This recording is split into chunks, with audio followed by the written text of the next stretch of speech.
minute and let everyone get their seats. Looks like a lot of happy faces out there.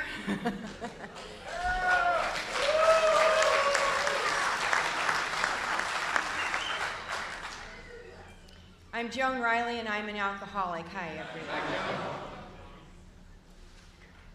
First of all, let's start this meeting with the Serenity Prayer. God, grant me the serenity to accept the things I cannot change, courage to change the things I can, and the wisdom to know the difference. Amen. It sure is nice to see a lot of lively, happy, healthy faces. 9 o'clock Sunday morning.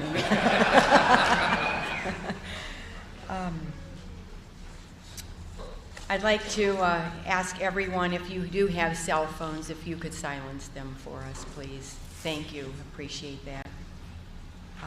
We're going to start the meeting with the preamble and go right into our topic. Preamble of Alcoholics Anonymous. Alcoholics Anonymous is a fellowship of men and women who share their experience, strength, and hope with each other that they may solve their common problem and help others to recover from alcoholism. The only requirement for membership is a desire to stop drinking. There are no dues or fees for AA membership. We are self-supporting through our own contributions. AA is not allied with any sect, denomination, politics, organization, or institution. Neither endorses nor opposes any causes. Our primary purpose is to stay sober and help other alcoholics to achieve sobriety.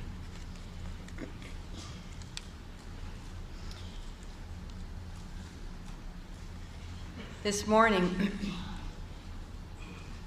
we're going to cover actually 4 topics, all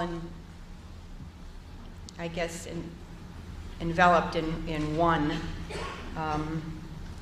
We're going to talk about the virtues of faith, hope, love, and forgiveness, and share how they have surfaced through adversity in our sobriety. So it's kind of our journey out of the darkness and into the light of truth, the light of faith, the light of hope. And although these virtues are inseparable, because if truly practiced, one triggers another, each of us is going to talk about that one virtue above all others that has blossomed and become apparent as a result of our individual and painful experiences in sobriety. Before I introduce each panelist, I'd like to say in general that we are all from the Akron area and vicinity. I would like each panelist to mention their sobriety date and their home group. If you'd like to find them this week, you can find them at their home group. And I'd like to also say that I have known each one of them for many years. I've witnessed the change in each of them and have watched them go through long, tough, sorrowful, painful times and circumstances, and have watched them come out on the other side with spiritual strength and growth. We're going to start this morning with Kevin O'Shea.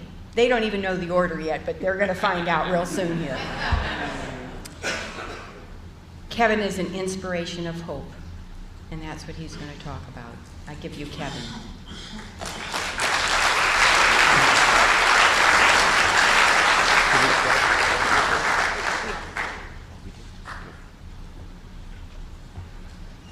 Good morning, everyone. I'm Kevin, and I'm an alcoholic.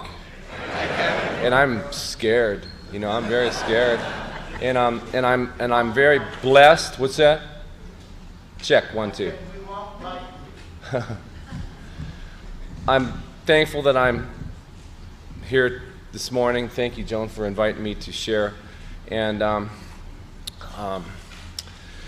my mind is going at 1,000,000 miles an hour, and it's all over the place. And I suppose Joan probably chose me first because I told her the most difficult part of this is going to be for me to keep it under 2 hours.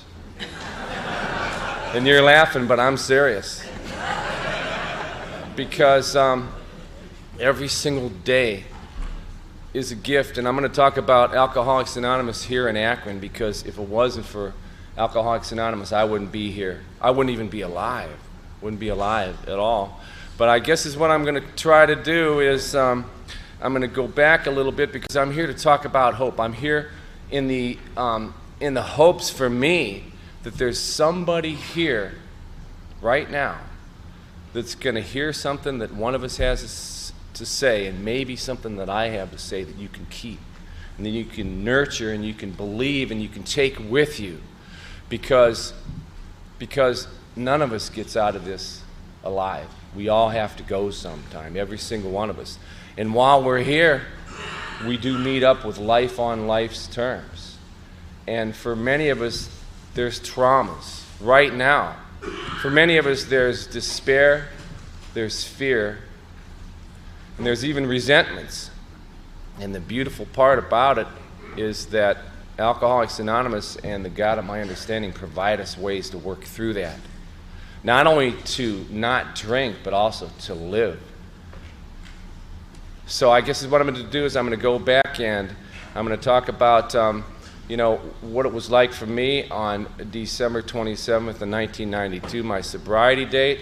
Without going into an hour drunk-a-log, I came up to the point where my wife couldn't take it anymore. I had a beautiful family, and I'd been doing crazy things for a lot of years, and it was all connected with alcohol and alcohol substitutes, mainly alcohol, and I was kicked out.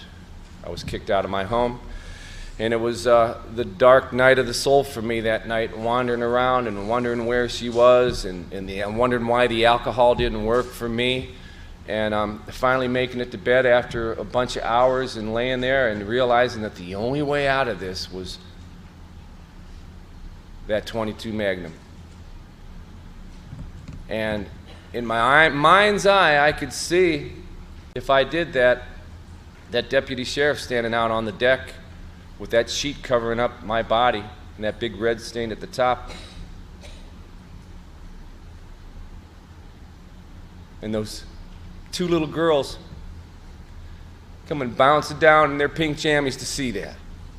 And I couldn't do that. So instead, thanks to the brothers and the nuns and the priests and my parents from my childhood, I brought back what they had taught me. And for the first time in 25 years, I said a prayer, not just from my lips, but from my heart. And for me, I asked the Holy Spirit to come in to my heart and to forgive me. And it was a powerful moment in my life, and I'm hoping I'll never forget it. And I cried so hard because I could feel the presence immediately. And I have not had a drink since then.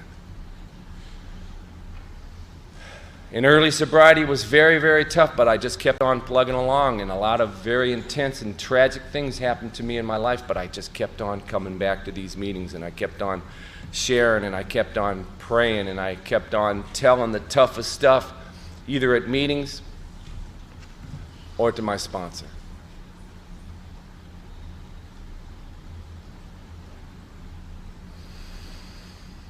And life got better and better, to be honest with you. Life got very, very good. I went back to college before it was too late, and I got my teaching certificate back, and I went back to working as a tree surgeon in the town, and I got very active in Alcoholics Anonymous because I learned that you had to give it away to keep it.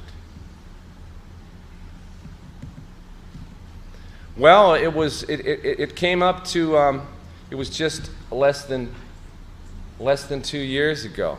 And I know it maybe seems like a long time ago for you, but it wasn't very long ago for me. And I was preparing to take my daughters to Ireland, to the old farmstead where the family still has the 70-acre dairy farm after 200 years. And I was taking Darcy and Colleen over there because they had just graduated from college.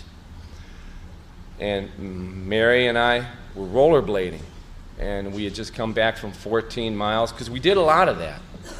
And it was about health and activity and having some fun. And we just came back in, and I wanted to have a good workout before I got into that jet so maybe I could sleep on the jet.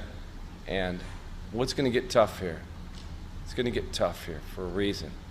So I said, Mary, isn't there a hill across the street? She said, yeah, I guess. Well, let's go try it out before we leave. So she said, okay. And I didn't have a helmet on. And we went across the street, and it wasn't a hill like this. It was a hill like this. and I went down that hill. Mary went first, and I don't know what happened. I'll never know what happened. But I probably figured that I was maybe doing 35 miles an hour whenever something happened, and I went up into the air, and I landed on my skull. And I disappeared. I disappeared completely. As far as I know, but I've heard a lot of tales about it since then. I've heard a whole lot of tales, But I'm going to tell you something that's really, really special, and I hope you can draw a correlation from what I'm saying to what you could possibly do. Similar things, because Mary picked up the phone and opened it up, and she dialed 911, and she said, "Will you help me, please?" And those guys were there so fast, I just can't believe they were there so fast on a path like that.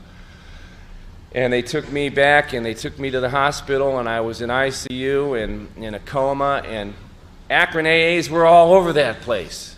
They were everywhere, and from what I hear, the nurses were saying, "Well, he doesn't really need all these visitors. We got to slow this down a little bit. He shouldn't be seeing all these people." Now, I don't remember any of this, but here's what was going on. You guys were coming to support me. You were coming to support Mary. You were coming to take my name back to the meetings. You've taken my name back to your meetings and offering up prayer for me. And this is really, really important to me, and I believe it. And if you don't understand what I'm talking about, keep coming back, because it's very real. And there were a lot of crazy things went on in those days, and I don't remember this stuff, but they would tell me that things like they'd come in and I was the Apple Man. I don't know what that means. I was the Apple Man, or they'd come up to me and I'd be talking, and then I'd say, "Well, just take this envelope with these magnets and give it to those people over there." I was crazy. And I'd like to tell you that this went away really fast, but it didn't go away very fast. It took a long, long time. It took a long, long time. But Barney was telling me that he remembers, even in those days at the ICU, when I would wake up, I had a prayer on my lips. I had a prayer on my lips because it was ingrained in me, because of the meetings I was going to, because of the example that people in Alcoholics Anonymous had set for me early on in sobriety, and had built in me to help me become a spiritual person, because Alcoholics Anonymous does not have a spiritual side to it. Alcoholics Anonymous is a spiritual program. Well, weeks later, I ended up over there at Edwin Shaw. I'd say probably one of the finest brain injury facilities in all the world. And I started remembering little bits and pieces here, but not too much. And I looked over at that man who had a brain injury next to me, and he never looked at me, and he couldn't speak at all, and the family came to visit him sometimes, and they never said a word to me. And it was one morning, and there was nobody there, and I was looking out the window and wondering who I was and wondering what was going on. And I shut my eyes. I just closed my eyes. And it wasn't long before I realized that I was standing at the edge of a cliff.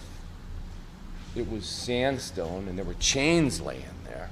And I looked out into the valley of the shadow, death. But I didn't know that. It was just real dark.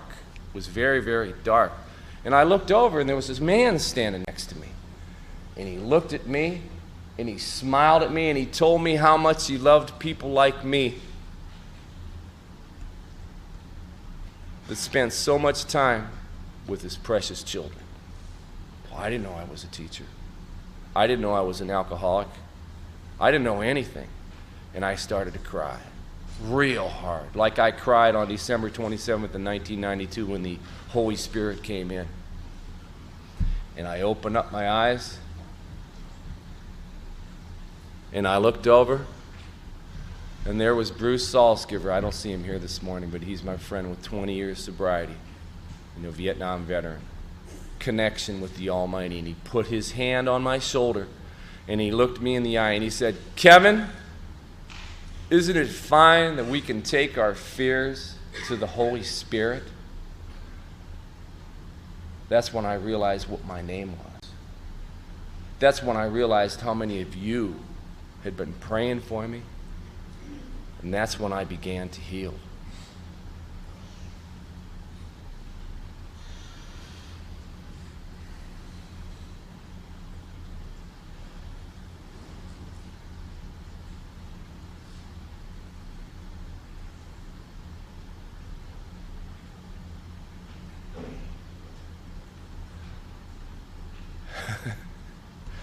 My head is spinning.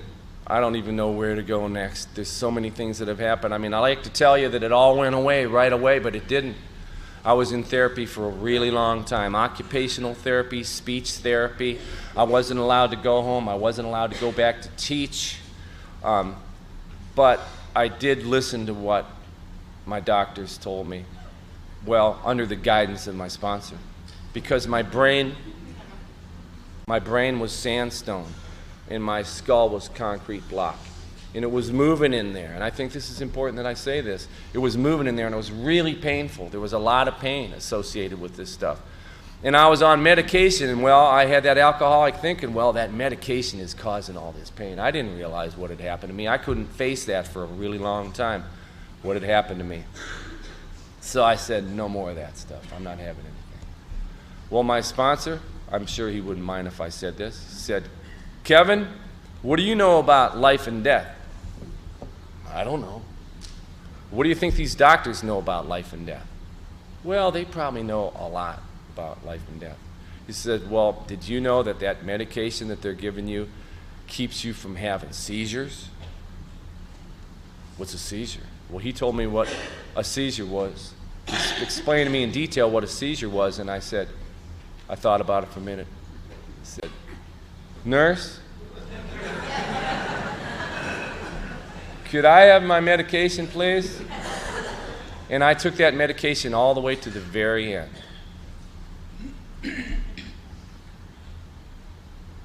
And within 10 weeks, I was blessed to go back to my rehabilitation physician. And he said, Kevin, when would you like to go back to teach? And I said, well, I think like tomorrow. And he said, wait right here. And he went and he got the therapist on the phone, and he came back in 5 minutes, Dr. Tony, and he had a big smile on his face. And this was Thursday. And he said, Kevin, how about next Monday? And I said, yeah, great, next Monday. And I said, and what about driving? And he says, you can start driving today as long as there's somebody with you. 10 weeks. And I went back to my therapist the next week, where I had been finally dismissed from therapy. And this woman, she'd been doing speech therapy for 15 years, and she said, you know, I'm just amazed. I've worked with a lot of brain injury people. I'm amazed that you're going back to work so soon. It's never happened. She says, but do you know why this is happening? And I said, no, I don't know why. She says, you're going back to work so soon because of your connection with Alcoholics Anonymous.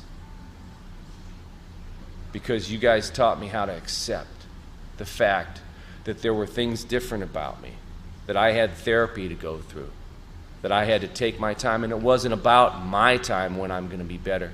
It was God's time, you know, because I learned that a long, long time ago coming into these rooms.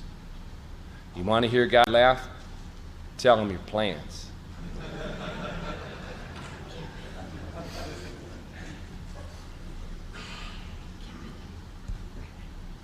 Okay. So I'm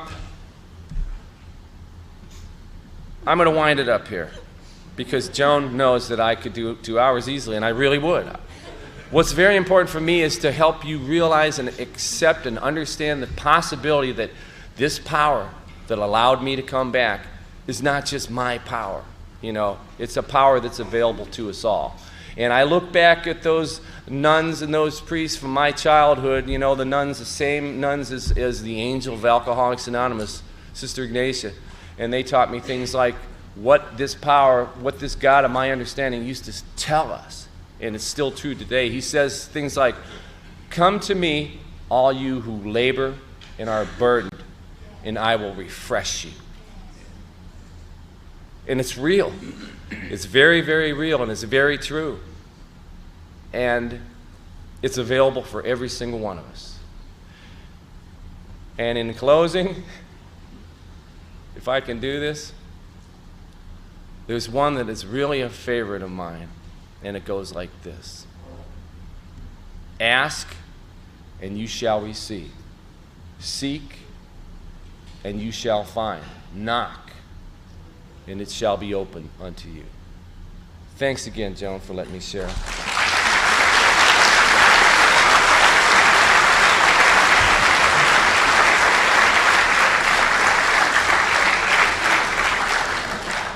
Thank you, Kevin. You gave me a lot to think about, and I know as I've been watching you through this whole process, what hope that you have offered to so many of us, and I was excited to have you share that with us this morning. God is the heavenly beggar.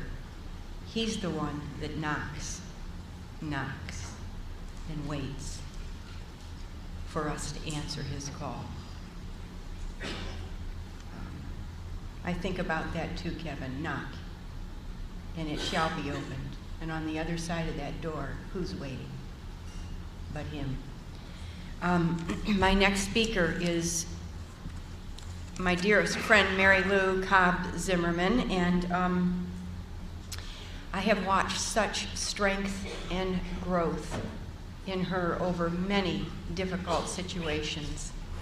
And I ask her to speak in particular about forgiveness and the adversities in sobriety that has wrought. Mary Lou.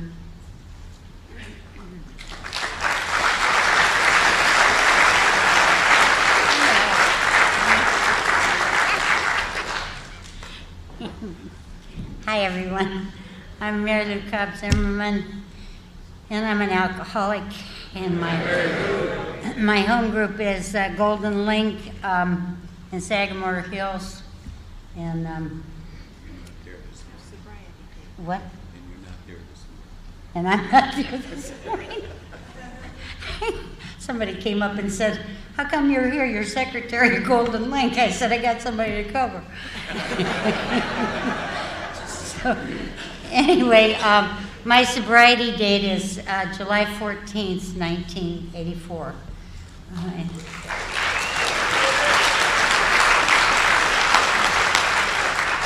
I'm really looking very anxious for next month. It seems like a real neat time. Hope I still stay alive till then. Anyway, I'm supposed to talk about forgiveness. I tell you, I think my worst, hardest thing on forgiveness was forgiving myself. When I came in, I used to say to people, you know, how can I forgive myself? I felt so guilty. I had 4 children, and I felt like I had been a really bad mother for years, and it was real hard for me to forgive Mary Lou. And some woman said something to me at a meeting when I said that to her, and she said, "Mary Lou," she said, "you would not be here in Alcoholics Anonymous if God had not forgiven you. Do you think you're better than God?" And I'll tell you what, that just opened my mind, and it hit my heart, because I could finally forgive myself after she said that. There have been so many things in sobriety that, like when I got here, I used to tell all you people, my ex-husband is no good rack of fresh, okay? And that was not true. It was how I saw it at the time.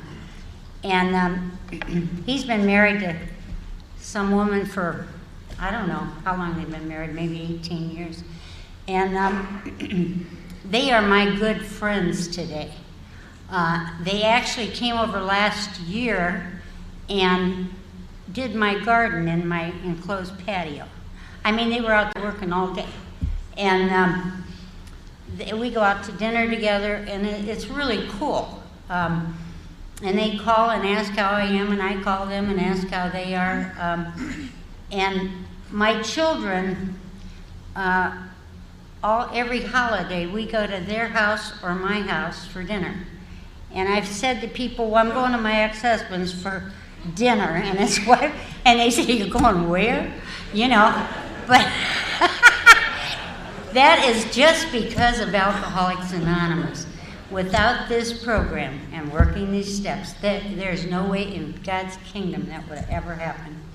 And there's so many things in my life that would have never happened. I wouldn't be here, first of all, without Alcoholics Anonymous. And, you know, this year, I was married. I've been married 3 times. And I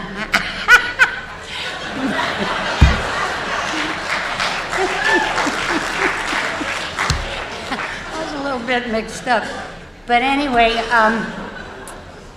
my first husband, I had my first 2 children with him.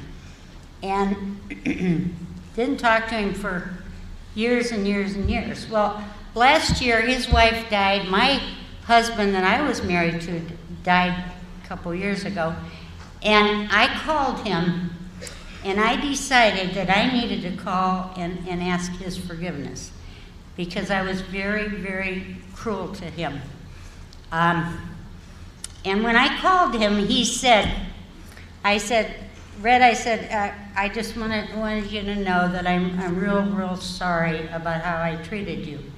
And he said, well, I'll tell you one thing, and this is 55 years ago. He said, well, I'll tell you one thing, I remember everything from 55 years ago.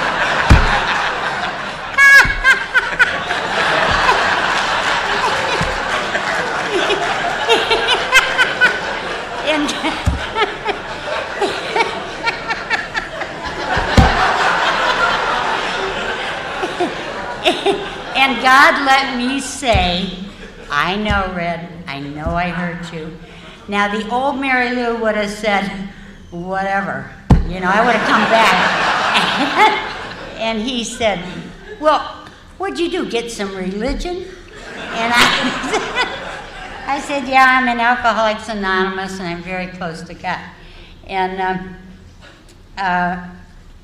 I don't know if the man will ever forgive me, but I feel so bad that that man has been carrying this crap for 55 years. He has no program to get rid of it, I guess, like we do. And he said, you ripped my heart right out of my body. I said, I understand that, and I know it, and I'm sorry. He said, well, why did you do that? I said, I don't know, just talk it up to sick. I was one sick soul back then. And I wanted out of it, and I did everything I could to get out of it. And now my second marriage, I was married 28 years. And we were separated together. I don't know how many times in that 28 years. He'd move out, move back in, move out, move back in. We both drank, and I'll tell you what, it was a total squirrel cage at my house. My children did not see any love or affection. All they saw was drinking and fighting, and we had a full stock bar in our basement, and we had parties, and that's what we taught our children. When to be a grown-up adult, what you do is you drink and you party and you have a good time. And my children followed suit. I have 1 out of 4 children that did not have a problem with alcohol or drugs. And it's not a good average, but that's the way it is. I have 1 daughter that lives in Minnesota. She's got over 20 years sobriety.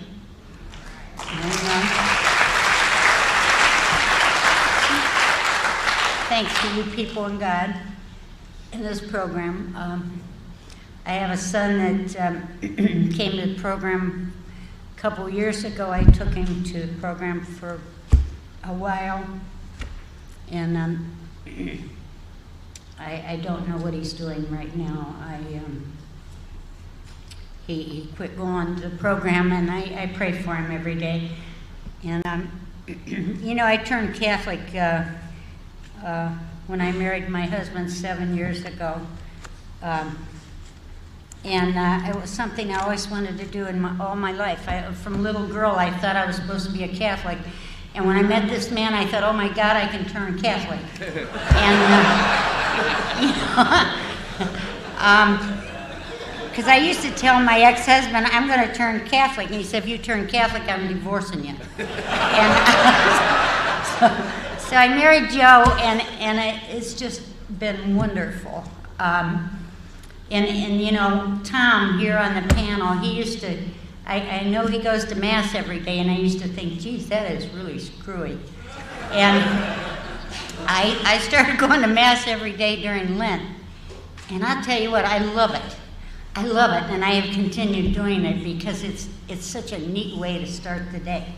I just love it, and I understand now why Tom does it.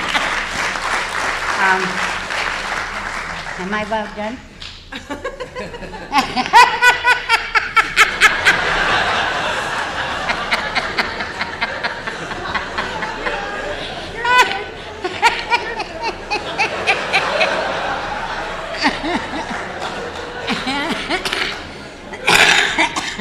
Well, I'm not a saint and I'm not perfect, and there is one.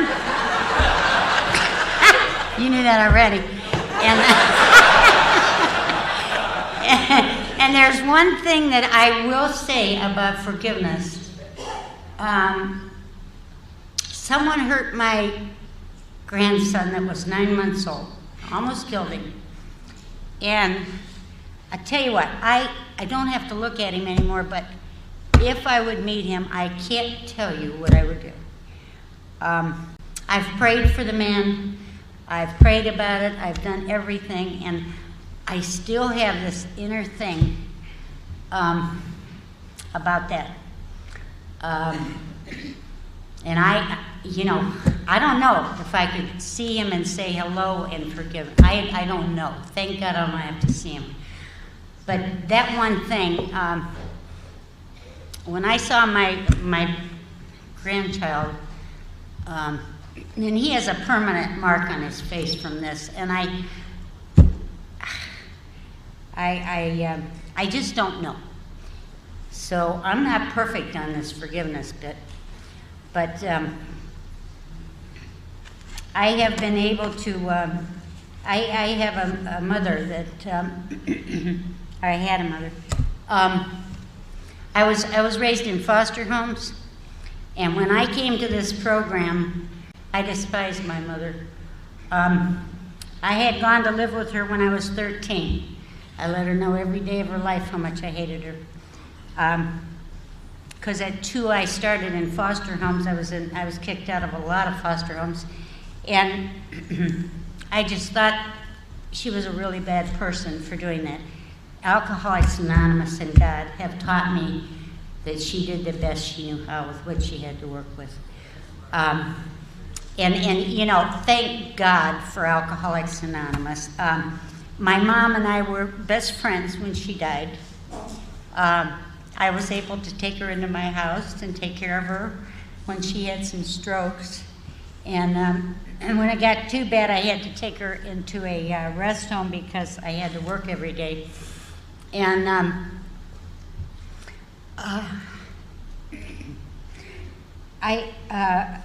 God gave us that time. There were several years there that her and I got really close, and we were best friends.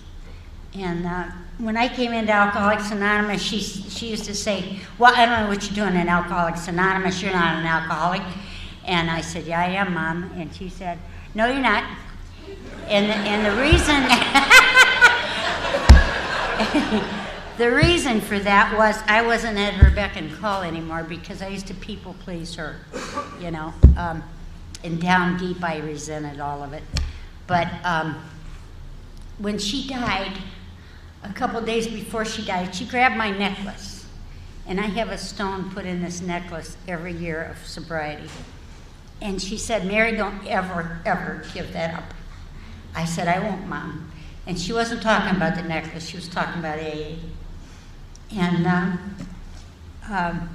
when she was in Edwin Shaw after the one major stroke, I went into her room one day and I went in every day. I went in 2-3 times a day. I was a school bus driver and I had a split shift and I'd go in all the time. And then one day she looked at me and she said, "Mary, are you that good?" And I said, "What do you mean?" And she said, "Well, she said, I think I love you." And she said, "I didn't think I could ever love you." And that's what this program and God and you people have done for me. It has healed my inner being, and it healed Mom and I.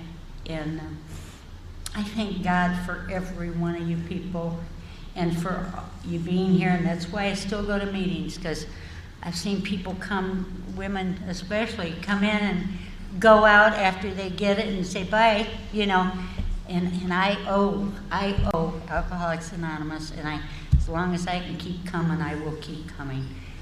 And I think, am I done? Okay.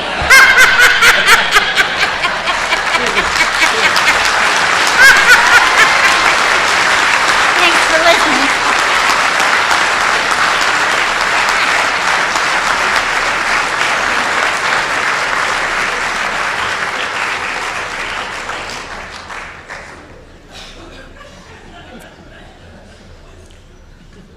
She's easy to love.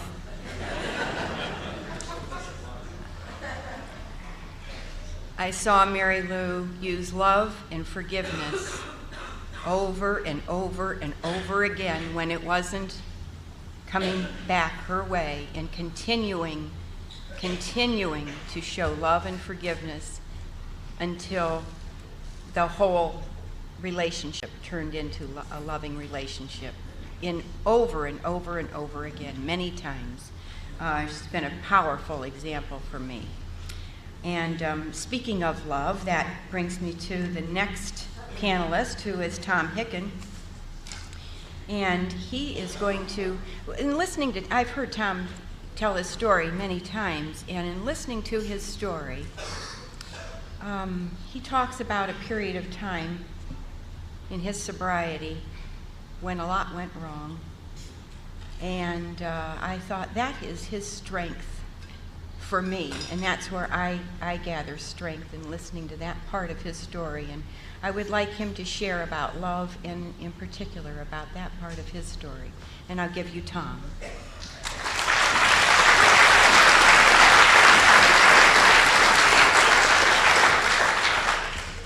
Hi everybody, my name is Tom Hicken and I'm an alcoholic. Listen to Mary Lou, you know why everybody loves her. And that infectious laugh that she has shared with us for all these years. But my sobriety date is January 27th, 1970. And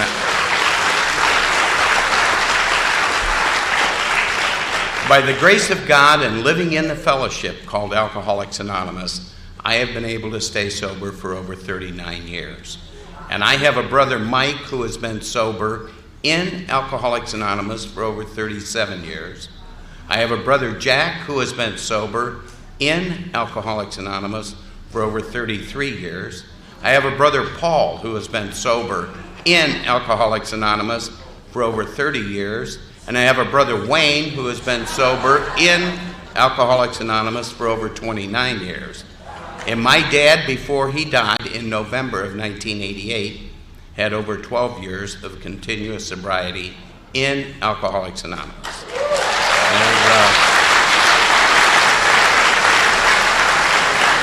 And if you're wondering about my other brothers, we didn't have any. And if you're wondering about our sisters, we didn't have any of those either. It was just us 5 boys and my mom and dad. Those 7 people that lived on McCully Road in Stowe, Ohio. If somebody could tell you in excruciating detail of how we lived in the 1950s and 1960s, and then left it up to you to write the end of the story, any reasonable person would say, surely, out of those 7 people, a couple of them met some violent end, a couple of them would be incarcerated for life. But nobody, no reasonable person, could ever imagine the miracle that Alcoholics Anonymous brought into our lives. I've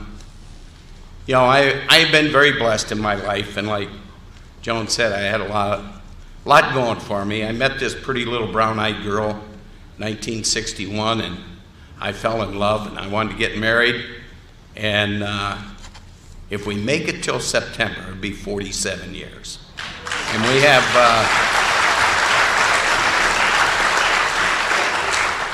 4 beautiful children. My oldest son is a priest, and my other 3 kids, between them, have 12 kids. And if you want to know what love is, you go find one of them short people and hug them. They crawl up on me and they feel my fat belly, and they love me and hug me, and that I can't do anything wrong with them. And I think that's the way God is with us. He looks at us, alcoholics. You may think how good God is when we're looking for Him. Imagine how great God is when we find Him. But love there is. The first 20 years I was sober, I was on a honeymoon in AA, on that pink cloud. Either nothing happened or I was too dumb to see it when it did. But I just, my sponsor one time told me, he said, God knows who the weak ones are. He don't give them much to worry about. Thank you very much. And you're dooty-dooting along. But in January of 1990, my oldest son, who was, any of you would be proud to have that boy as a son. He told his mother and I he was leaving to go to France to join a cloistered Benedictine monastery. And I thought that day, when I took him to the airport, that I would never see him again. It didn't turn out to be that way, but that's the way I felt that day, and that's the way I had to let him go. And I didn't handle that real well. God, with His keen sense of humor, didn't give me long to worry about that, because on February 12th, 1990, which was my mom and dad's wedding anniversary, and my dad had been gone for a little over a year, and I was in church that morning, and I recognized the date, and I told my wife, I said, honey, I'm going to go get some donuts, and I'm going over to Mom's and have some coffee and donuts with her. When I got to my mom's house, I found her laying on the floor, and she was disoriented. And I called my brothers, and they came over. And we took Mom to the hospital, and she had a brain tumor. And part of the procedure was to take out the tumor, and when they removed the tumor, it created a series of strokes, and my mom never came home again. But she was in a nursing home for 9 months, and that was a tough time.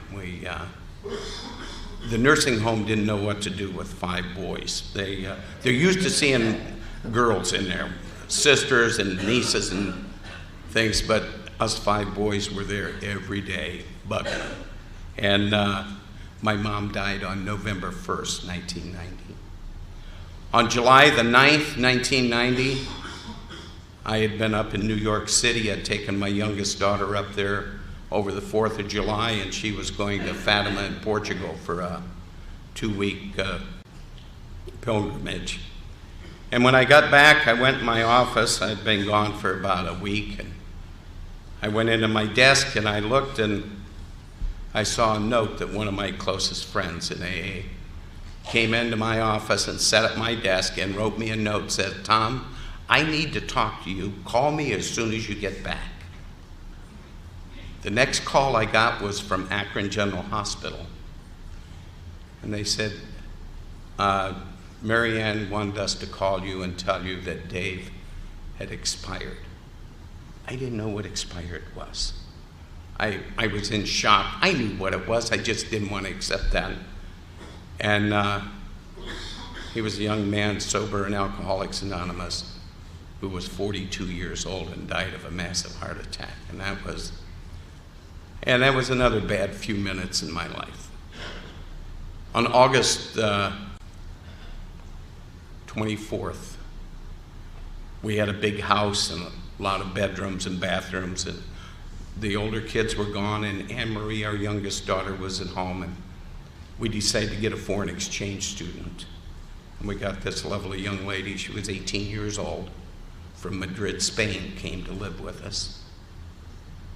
And Leticia was really a pleasant young lady. And on September 20th at 7:20 a.m., less than a quarter of a mile from our house, my daughter leaned over to change the station on a radio on her way to school, hit a guardrail that came through the car, and it broke Leticia's neck. And she was a quadriplegic. I never wanted to change anything like I wanted to change that few minutes. I wanted to be anybody except who it was. I wanted to be me. I wanted to be someone else. I wanted anything except that way. The pain that my wife and I went through of talking to her parents when they came to visit. We couldn't speak Spanish and they couldn't speak English. And it was a tough time.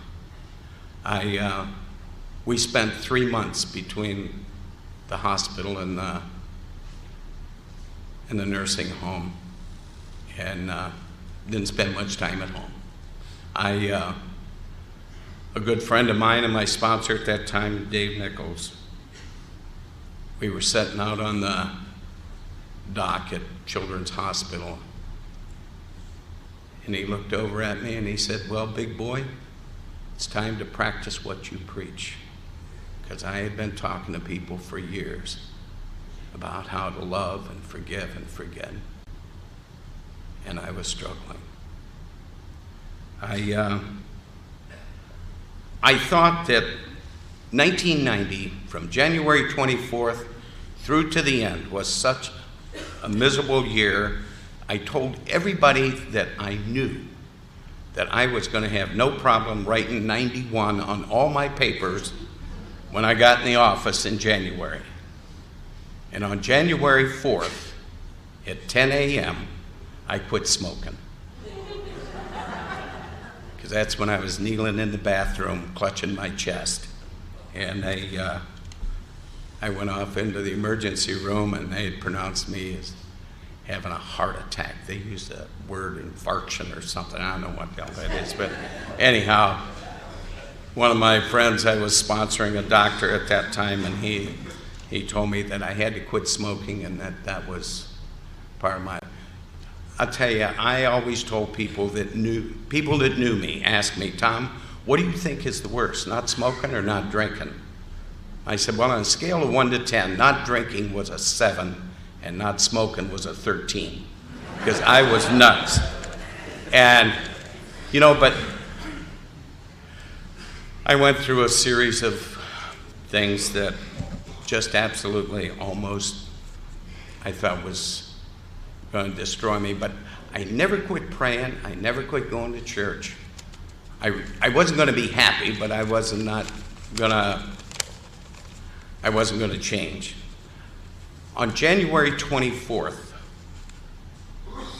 1992, I had a habit of sitting in my family room and saying some prayers and stuff before I went to work, and I have a great big picture over my mantle of the Sacred Heart of Christ. And that morning I got up and I looked up at that picture and I said, "God, give me the grace to do your will today with a smiling face and a grateful heart." I walked out the door and I had a great day, and I realized that was the first time in 2 years that I'd had any grateful thoughts in my mind. And I will guarantee you now, it's been almost another 20 years, I have never gone a day without looking for or finding something to be grateful for. When Joni first mentioned to me about, I was going to talk about love, the first thing I thought about was, a lot of us, we go to weddings and they always have that reading from St. Paul where they talk about, love is patient, love is kind, love is forgiving. Love is never, never rude, never unkind, never judgmental. And I think that's true. But I believe that, love a lot is forgiveness. I think contrition is one of the greatest ways to start our love. I also stumbled across a thing in my reading from St. Augustine, who was a great doctor of the church. And they asked him a question: what does love look like? Augustine doesn't answer that question with metaphors that compare love to the eyes of a child, to the breeze of a hot day, the daisies dancing in the sunlight. He simply says, love has hands to help others. It has feet to hasten to the poor and the needy. It has eyes to see misery and sorrow. It has ears to hear the sighs and the sorrows of others. That's what love looks like. And I know for me that many, many times, very often, the Holy Spirit moves me to make a new start. He says that last failure you had doesn't matter. All the bad things you've ever done in your life don't matter. Start new with humility and love. Let the love shine through. We, as sober members of Alcoholics Anonymous, must see God in all about us. Even those less lovable, less likable, less amusing. We must be ready for wherever and whenever the hand of Alcoholics Anonymous is to be extended. For that, I am responsible. The absence of alcohol has set me free. Free at last, free at last. Thank God Almighty, I'm free at last.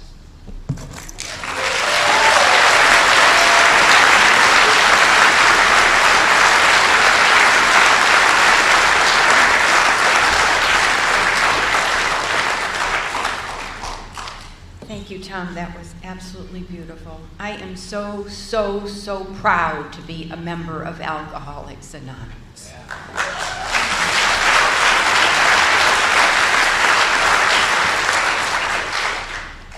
I have seen love in action here over and over again.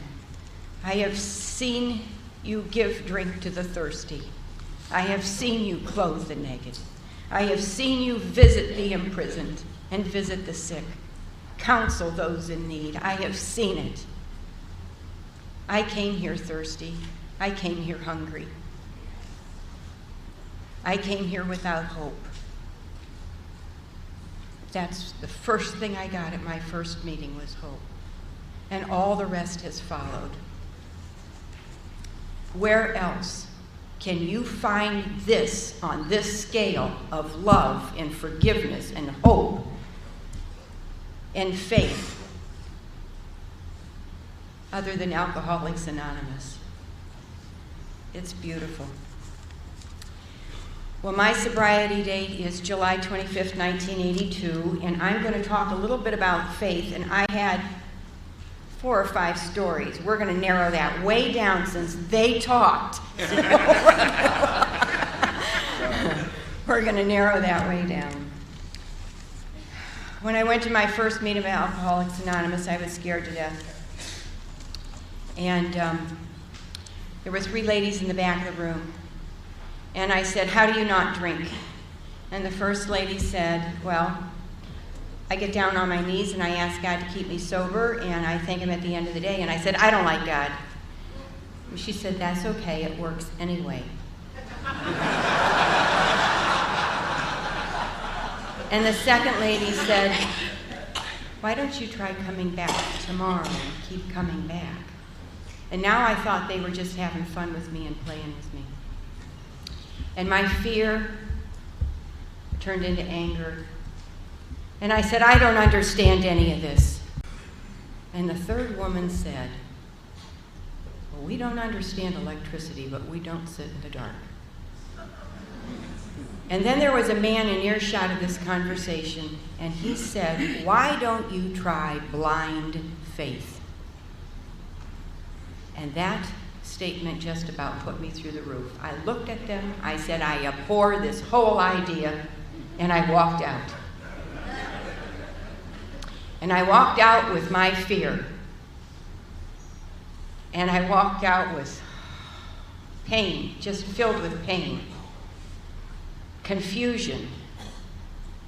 And I walked out with what they said to me. And it began my journey in faith. I don't know why, other than God's allowed it, for me to remember those words verbatim. But I listened to what they said. I knelt down and I asked God to keep me sober. I didn't know what that meant. I said, help me not drink. And the first miracle of my life happened when 24 hours later, I found myself doing the same thing. And I had not drank. I knew God was present. I knew He was doing that for me.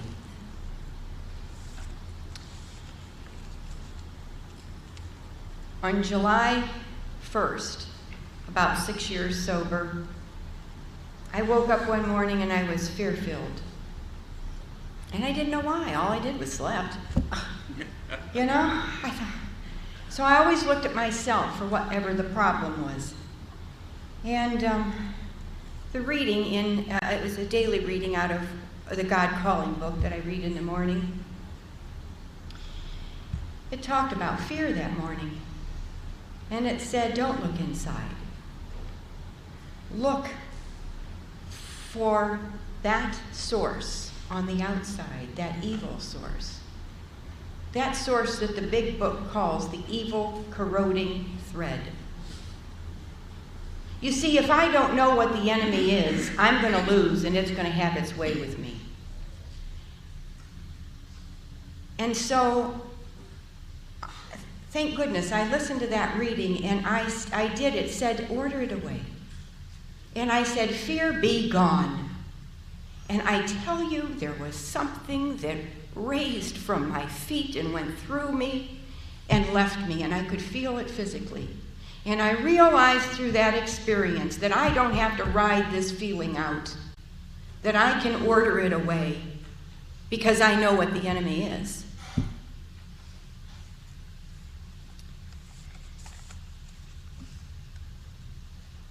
About 6 years ago, I contracted breast cancer, and it wasn't a good prognosis. It had gone to my lymph nodes, and I had an aggressive cancer. And so I had some things to look at. Life, death, some real things. And as they couldn't find the source for quite a few weeks, I went through a lot of tests, and then I ended up going through 4 operations instead of 1, and 1.5 years of treatments instead of whatever, you know. So I had a lot of time to experience this whole thing. And I'm glad that from the beginning, God gave me what I needed, and it was the principles of Alcoholics Anonymous that I could draw on. And when I get fearful, the next feeling I usually have is anger. I don't know about you, but I do. I want to hit something or somebody. And I felt this fear till I thought I can't stand it anymore. And I hadn't started any treatments yet. And I thought, I will not accept this. God did not get me sober and keep me sober to live in fear. I will walk in faith.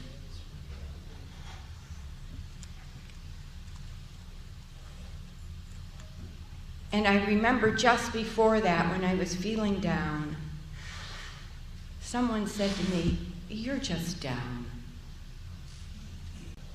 Pick yourself up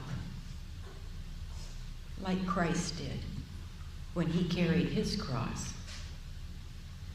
Gave me something to think about. And so I decided that I would imitate that journey. And when I would fall, I would get up.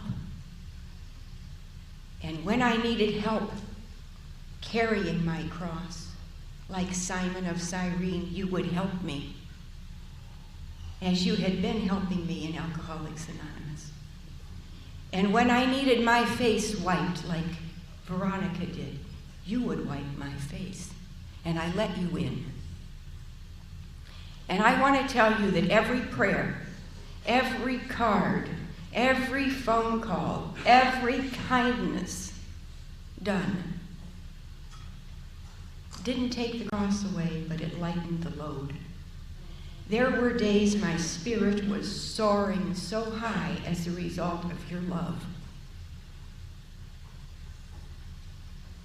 It was beautiful. I can't tell you the beauty of the journey along with the pain of the cross. I can't tell you in words. It's hard to describe.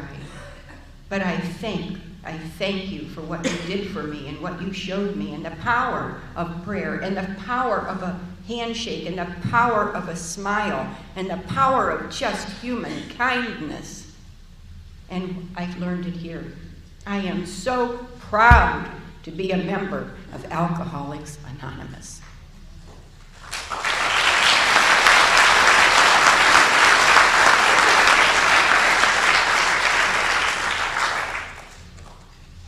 If I isolate, I don't have a chance.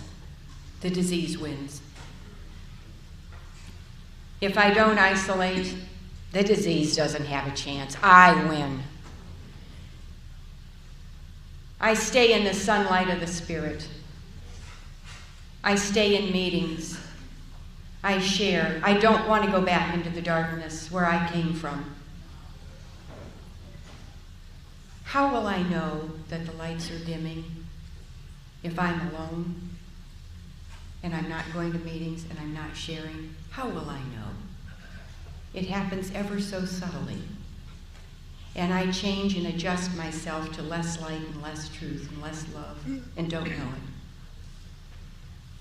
What I need to do is stay in the sunlight of the Spirit. I choose to be a winner today. I choose to walk in faith. I choose faith, hope, forgiveness, and love. I choose to live the 12 steps of Alcoholics Anonymous.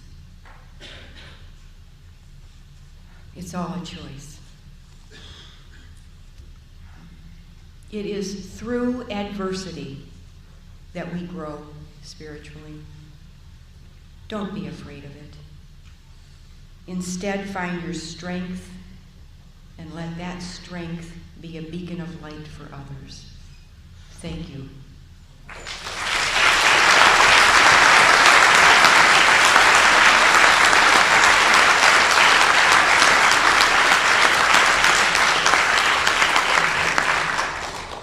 Could we all stand and end with the Lord's